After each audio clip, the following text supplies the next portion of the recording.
Uno de los recuerdos más vívidos que tengo de mi infancia fue el de aquella Navidad en que se fue la luz.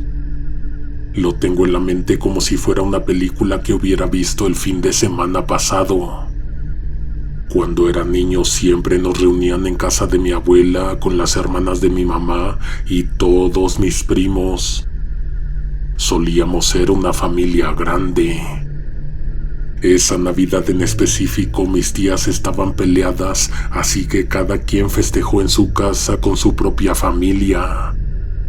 Por primera vez desde que tengo memoria la pasamos solo mi mamá, mi papá y yo. Eso no fue lo único que hizo especial ese recuerdo. Justo cuando ellos estaban terminando de cocinar, se fue la luz. Mi padre salió a la calle para ver si era un apagón general o si era momento de revisar los fusibles. Afuera había mucha gente asomada por la puerta de sus casas en la oscuridad. No se veía luz en ninguna dirección. Esperamos 5 o 10 minutos, la luz no regresaba. Para ver un poco al interior de la casa, mi mamá tuvo que salir a comprar velas.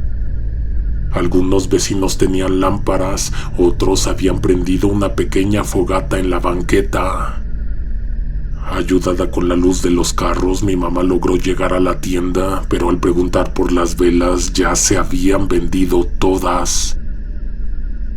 Al día de hoy no tarda mucho en regresar la luz, pero en el 96 no me acuerdo qué estaba pasando, que a cada rato había apagones que duraban 2 o 3 horas. Tuvimos que cenar a oscuras con la única ayuda de una lámpara de mano que no alumbraba tanto, apuntando hacia el techo. En condiciones normales debería estar prendida la tele, puesta la música, se debería oír el griterío de todos mis primos, mis tías platicando y riéndose.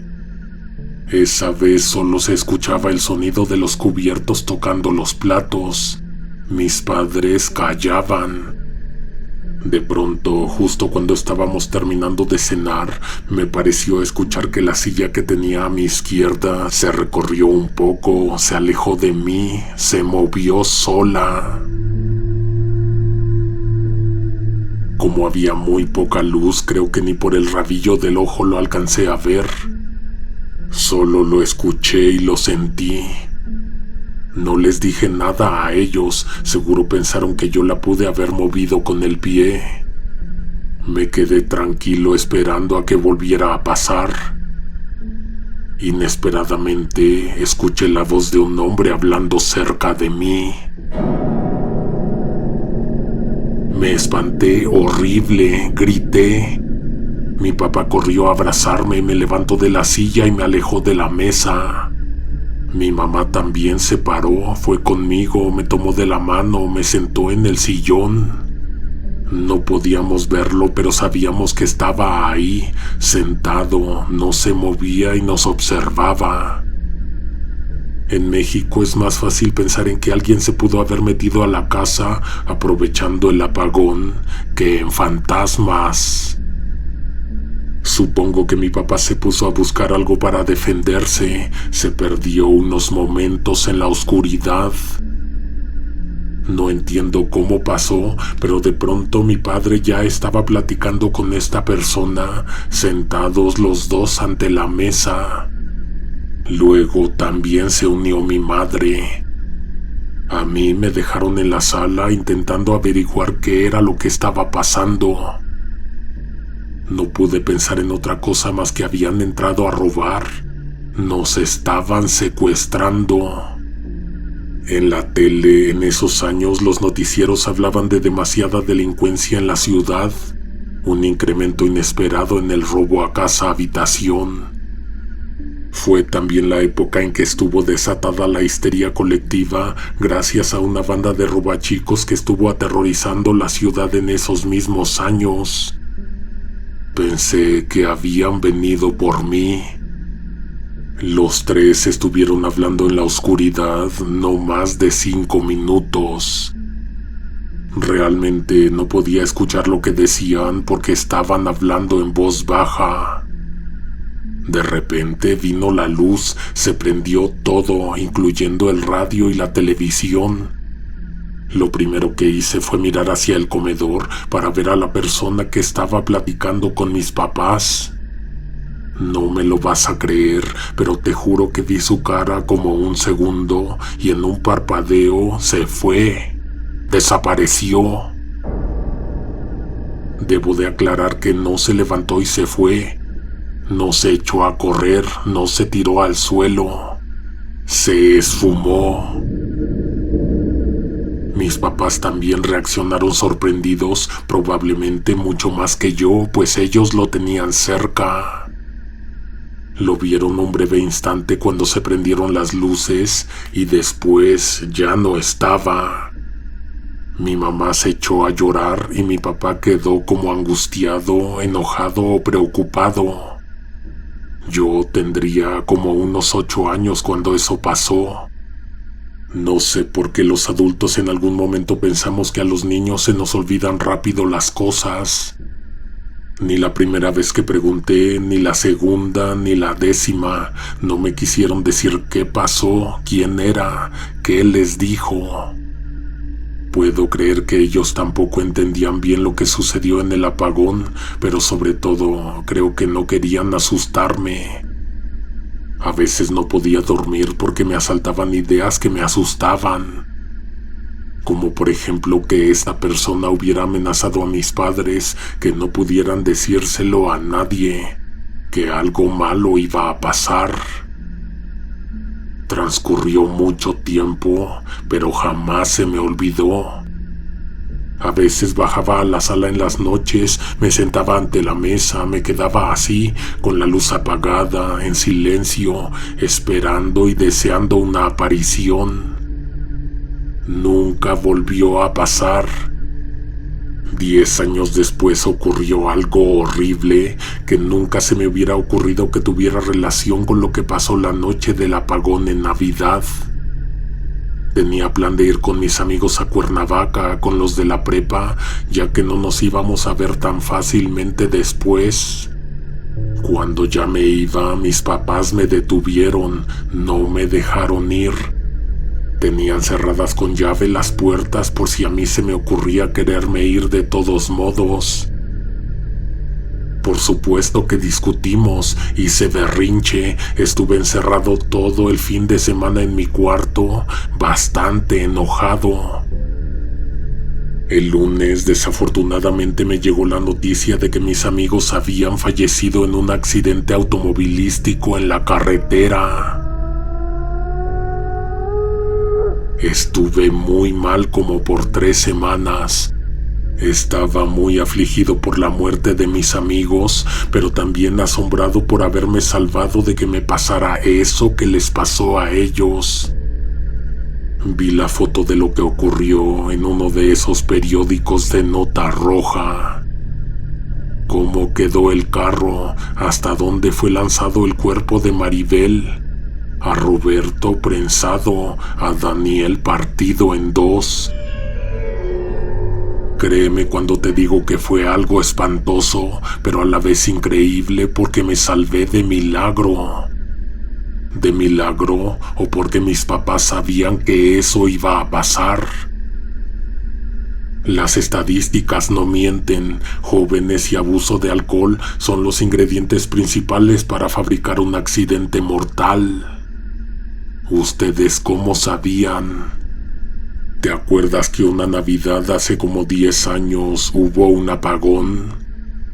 ¿Te acuerdas que apareció un invitado salido de la oscuridad? Él les dijo a mis papás el día exacto en que iba a ocurrir. Les dijo que iba a ser un accidente de auto. Les dijo que todos iban a morir. Mis papás se referían a esa persona como el invitado. ¿Y por qué nunca me lo dijeron? Él les aclaró que no le podían decir a nadie, ni a su hijo, ni a los amigos de su hijo, ni a los papás de los amigos de su hijo. ¿Quién era? ¿Era un fantasma? Lo más seguro, hijo, que tu ángel de la guarda. Por unos 3 o 4 años no supe qué hacer con esta información. A veces me sentía culpable. A lo mejor si yo hubiera ido, ellos no hubieran manejado bajo el influjo del alcohol. No sé, y si mis papás me hubieran advertido y yo persuadía a mis amigos para que fuéramos a las trajineras en vez de salir a carretera. Cuando cumplí 22, a mi papá lo diagnosticaron con una enfermedad terminal que se lo llevó muy rápido. Evidentemente fue algo que me dolió mucho, que me dejó muy sensible, que me marcó. Al año de su muerte, mi mamá me confesó que eso también lo sabían los dos, que en 2010 mi padre iba a enfermar y a decaer muy rápido. Nunca había sentido tanto vacío. ¿Por qué no me lo dijo? De todos modos iba a pasar. Ellos ya estaban preparados, aprovecharon mucho los años que estuvieron juntos y no me estresaron a mí con la idea de que el final estaba cerca. No pude tomarlo con agradecimiento. Sentí que se me había ocultado algo realmente importante. Me sentí traicionado por los dos. Estuve mucho tiempo dándole vueltas a un mismo asunto, teniendo problemas en el trabajo, desconcentrado, desanimado, muy pensativo, a veces deprimido. Aún no sabía que esto del visitante, que la Navidad en que hubo un apagón, que la plática que tuvo esa persona con mis papás, tendría tanta importancia en mi vida. Un día decidí ir a una terapia que me recomendó una amiga, porque de plano me vio muy mal. Ella misma me acompañó a hacerla. Esto fue por ahí de 2019, fue en Tepoztlán, por donde ocurrió el accidente de auto con mis amigos. Evidentemente, cuando pasamos por ese tramo de carretera, recordé el suceso. Se me vinieron las imágenes que grabé en mi mente por buscar la nota en uno de esos periódicos amarillistas. Cuando llegué, mi amiga no me había dicho nada de lo que iba a pasar, qué tipo de terapia era o de qué iba a tratar. Fue a las afueras del pueblo de Tepoztlán. Diana me dejó y se fue. Regresaría por mí al día siguiente mientras ella se hospedaba en el pueblo.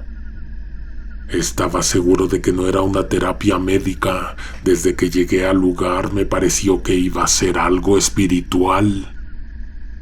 Hubo baños de temazcal, consumimos sustancias naturales, hubo baños con agua helada, nos hicieron correr desnudos por el bosque, pero lo que tiene todo que ver con esta insólita historia, incluso con el visitante, ocurrió en un cuarto oscuro.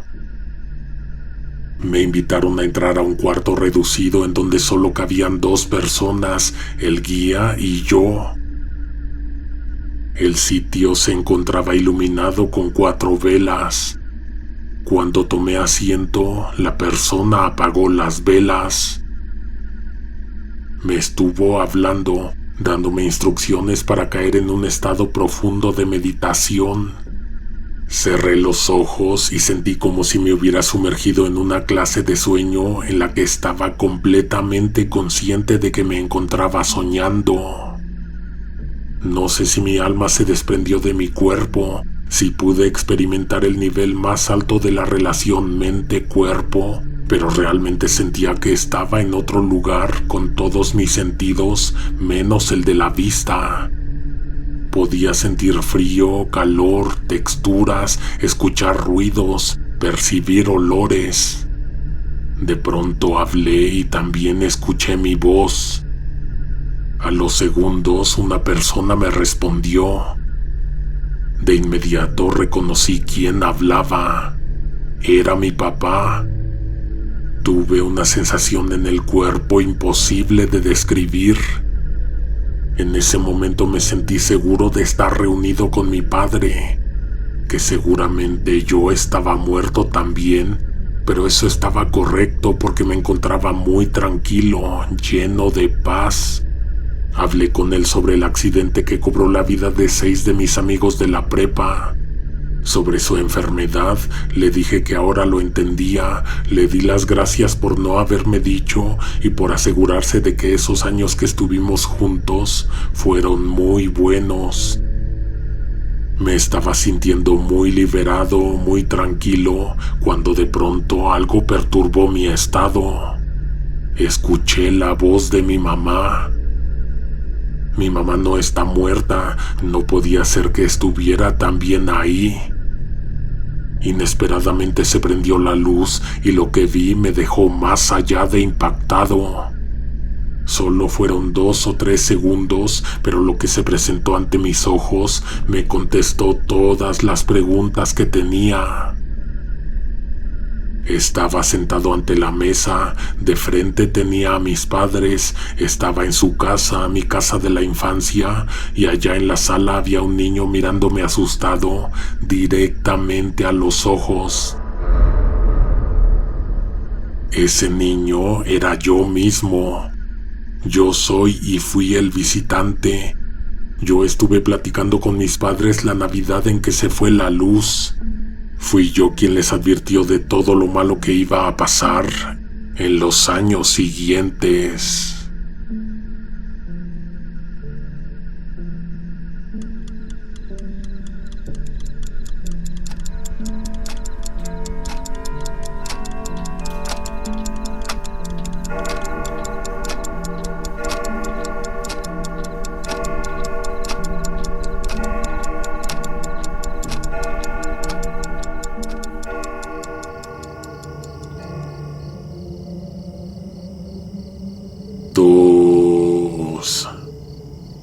Mi tío vive en Chapala, tiene una casa en el centro y un terreno a las afueras.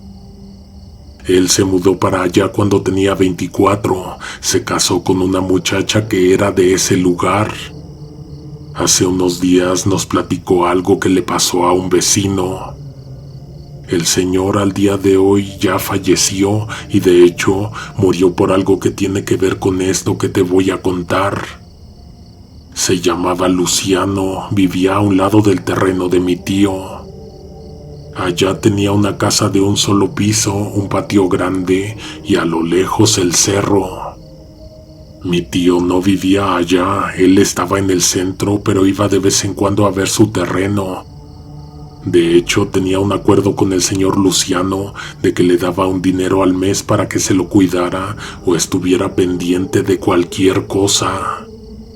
Una tarde mi tío estaba llegando a su casa cuando se encontró a la esposa de su vecino esperándolo afuera. Resulta que don Luciano había desaparecido. Esta mujer no tenía a quién más recurrir, por eso buscó a mi tío. Él le ayudó a levantar el acta. Además, como mi tío tiene unos amigos que están en la policía, les dijo que si podían ayudar a buscar al señor. Se corrió la voz cuando llegaron a los terrenos, la gente se acercó a ayudar. Peinaron la zona hasta el cerro, pero no encontraron al señor Luciano. Al final del día, la mujer dio las gracias y todos regresaron a sus casas. 16 días después apareció. ¿Dónde estuvo todo ese tiempo? Pues él dijo que estuvo en el infierno. No lo decía como una exageración, para él era un hecho, había visitado una de las cámaras del infierno. Evidentemente pensaron que se había vuelto loco porque además se veía muy mal. No solo lucía enfermo, sino también parecía que había envejecido unos 10 o 15 años a comparación de la última vez que lo vieron. Inmediatamente después de que apareció, su mujer fue a avisarle a mi tío, quien prometió que iría a verlo el fin de semana que estuviera desocupado. El día en que desapareció estaba al fondo del predio, en donde tenía unos arbustos de zarzamoras. Llevaba un rato inspeccionando el suelo porque se le cayó su reloj de pulsera. Pisó algo que sintió hueco y metálico. En el piso había una puerta. Le costó trabajo abrirla. En el momento en que le estaba contando esto a mi tío, él quiso que lo llevara a ver. El señor Luciano lo condujo hasta el final del terreno. Lo dejó que él encontrara la puerta para que se diera cuenta de que estaba bien oculta. Entre los dos la abrieron. Dejó que mi tío se asomara un poco, pero le recordó que no le iba a permitir entrar, ya que fue ahí donde estuvo atrapado 13 días. La puerta daba a un túnel completamente vertical, muy parecido a un pozo profundo y oscuro. Las paredes de ese túnel estaban hechas de concreto desnudo, con varillas de acero insertadas, dispuestas como una rudimentaria escalera que descendía al abismo. El señor Luciano dijo haber creído que tuvo la suerte de encontrar una cámara secreta con un tesoro. Cerró la puerta, regresó a casa, le avisó a su esposa que iba a ir al centro a conseguir una lámpara de mano y después de eso no se le volvió a ver.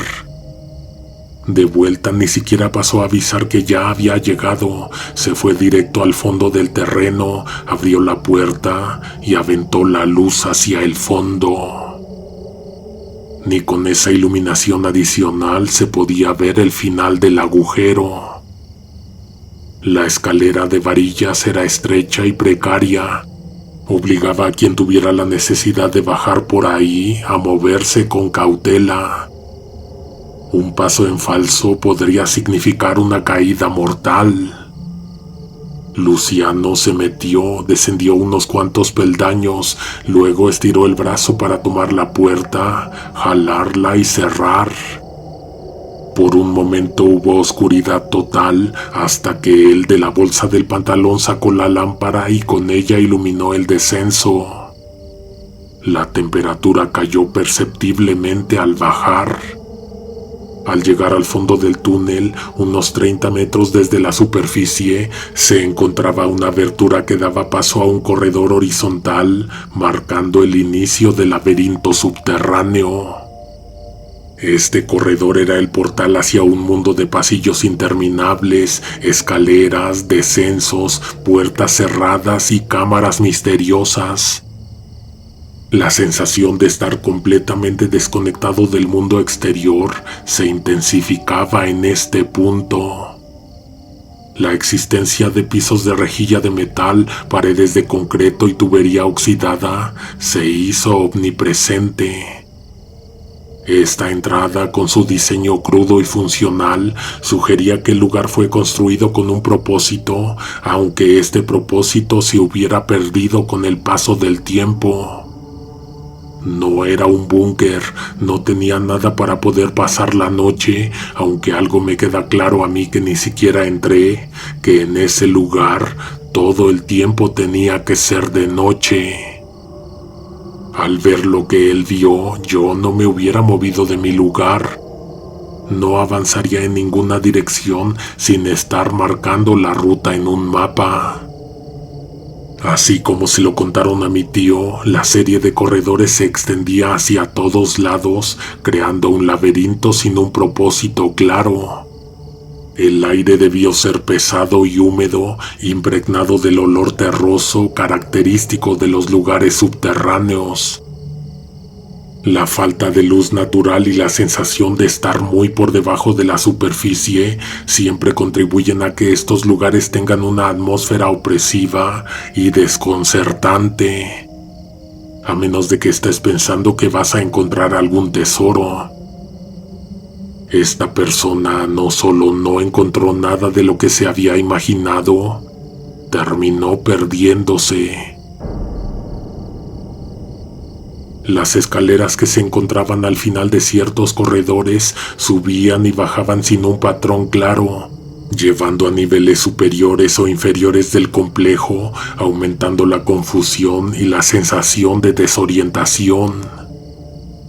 En ciertos puntos los corredores se abrían a cámaras más amplias, cada una con características únicas. Una de esas cámaras contenía otra puerta en el piso, otro pozo de profundidad desconocida con escaleras muy parecidas a las primeras que utilizó en la entrada.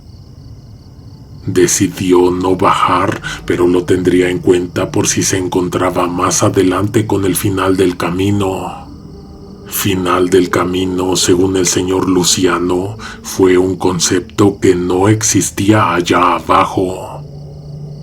Todo siempre llegaba a otro lugar, por ejemplo a una sala amplia con el suelo cubierto de tierra, en donde sorprendentemente crecían algunas plantas. Alguien había logrado cultivar en ese entorno subterráneo, creando un contraste inquietante con el entorno árido y artificial. Una sala contenía una computadora vieja y polvorienta sobre una mesa, aparentemente olvidada durante décadas, sugiriendo que en algún momento ese lugar tuvo actividad humana, aunque ahora solo quedan restos. Otra cámara se asemejaba a un aula de clases, con mesas y sillas dispuestas en orden, pero completamente vacía y abandonada, como si los alumnos hubieran desaparecido de repente. Llegó a un lugar que tenía agujeros en el techo, en las paredes y en el suelo. Estos agujeros eran del diámetro justo como para solo poder meter la mano. De los que estaban en el suelo se escuchaban gritos, pero gritos que venían de muy lejos, como de muy abajo. Fue esa la primera vez en que a don Luciano se le ocurrió la idea de que tal vez estaba en el infierno. Fue esa también la primera vez en que pensó que mejor sería regresar por donde vino y volver después un poco más preparado para explorar. Al fin que ese lugar iba a estar ahí siempre. De pronto, una voz que venía de muy abajo dijo su nombre: Luciano. Era una voz de mujer que, si él no mal recordaba, era la de su mamá. Apuntó la luz de la linterna hacia ese agujero. Era un túnel de unos 10 metros de profundidad. Extraña y horrorosamente, al final de este agujero se alcanzaba a ver un rostro. Ahora estaba mucho más lejos de tener una idea correcta de lo que podría ser este lugar subterráneo. ¿Una cárcel? Metió la mano con la lámpara para alumbrar lo que creyó que había sido la cara de su madre. Luciano le dijo a mi tío que no supo si la dejó caer o se la arrebataron, pero que fue ahí donde perdió la lámpara y todo se volvió oscuridad. Si en algún momento pensó que podría ser posible que terminara perdido en ese laberinto, justo ahí se dio cuenta de que casi era una realidad. Solo había que intentar regresar para darse cuenta de que ya no sabía ni para dónde estaba la salida. Sin ninguna referencia visual, la sensación de desorientación se intensificó. El oído se agudizó captando el lejano goteo del agua, golpes en las tuberías, una bomba hidráulica encendida en alguna parte de ese asfixiante laberinto. Luciano empezó a moverse, intentó hacerlo en reversa, pero de pronto se dio cuenta de que había elegido un camino por donde no llegó. Trató de corregir, pero con oscuridad tal como si tuviera los ojos cerrados, se fue alejando cada vez más de donde quería estar. En ciertos tramos el techo se volvía tan bajo que era necesario gatear para continuar, sintiendo el frío y arenoso suelo bajo las manos y las rodillas. A medida que avanzó más, la percepción del tiempo y el espacio se comenzó a distorsionar. Los corredores parecían interminables, cada giro y cada cruce conducía a más corredores y más escaleras sin señales claras de orientación. De pronto creyó ver un poco, casi nada de claridad. Había iluminación adentro de una de las cámaras, resultado de una veladora encendida ante unas puertas de metal. Ahí el aire era muy espeso, estaba cargado de un calor opresivo que parecía emanar de las profundidades mismas de la tierra. Luciano tomó del suelo la veladora y la llevó consigo para iluminar su camino. La puerta por la que pasó estaba marcada por un umbral de piedra labrada con símbolos y grabados que parecían relatar historias de tormento y sufrimiento. Al cruzar la puerta, el suelo se sentía diferente, más cálido aún y con una textura similar a la de la roca volcánica. El sonido ahí era inquietante, un bajo y constante retumbar que resonaba desde las profundidades, acompañado ocasionalmente por gemidos y susurros que parecían provenir de todas direcciones. Con la débil llama de una veladora era imposible ver bien, solo un par de pasos hacia el frente. Su sentido del olfato detectó un olor sulfúrico y metálico, azufre y sangre. El calor en esa cámara era soportable, pero empezaba a incomodar, aumentando la sensación de estar en la antesala del infierno mismo.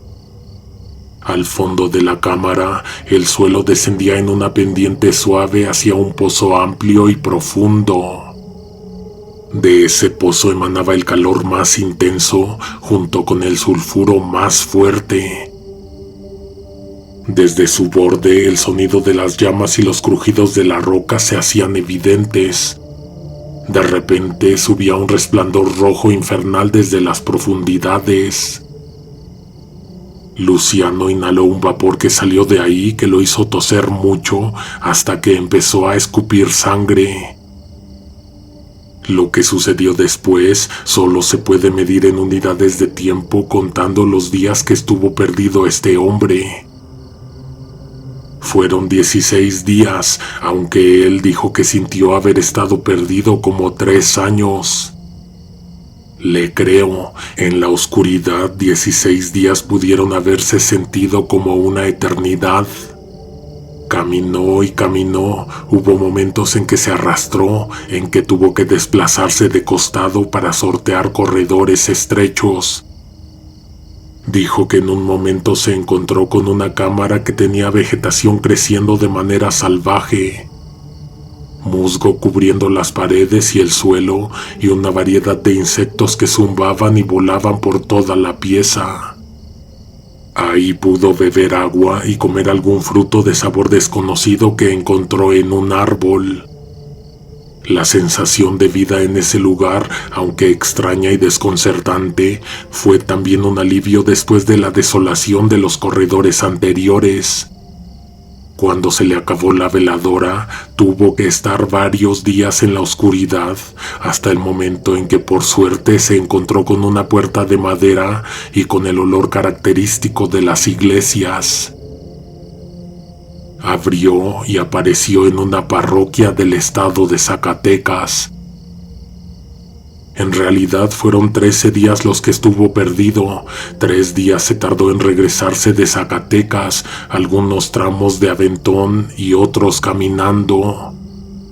Lo cierto fue que esta persona desde ese momento enfermó y nunca se recuperó. Algo le pasó en los pulmones que lo hizo morir antes de que transcurriera un año. Cuando mi tío nos contó esto, nos dijo que tuviéramos cuidado con los lugares subterráneos, especialmente esos en que no sabes a dónde te están llevando. Según mi tío, en Michoacán hay demasiadas puertas que te llevan al infierno. No lo dice él, lo dice el folclore de esas tierras. ¿Conoces a alguien que sea de allá? ¿Tus abuelos viven en Michoacán? Pregúntale si han conocido a alguien que de un instante a otro simplemente desapareció. Allá en mis tierras pasa todo el tiempo.